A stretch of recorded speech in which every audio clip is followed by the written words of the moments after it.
Welcome! In front of me I have Xiaomi Watch 2 and I'm gonna show you how to adjust the screen brightness on this watch.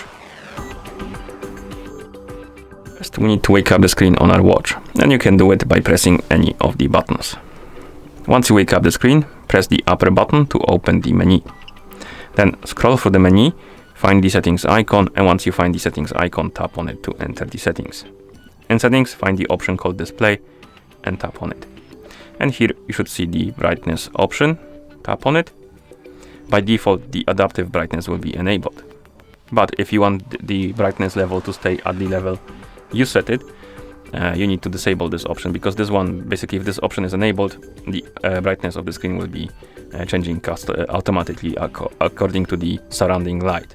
So disable the adaptive brightness, then tap on custom, and here you can adjust the brightness by swiping on the slider. So adjust the brightness to your liking, and once you're done you can swipe right on the screen to go back to watch face. And that's how you adjust the screen brightness on this watch. Thank you for watching. If you found this video helpful, please consider subscribing to our channel and leaving a like on the video.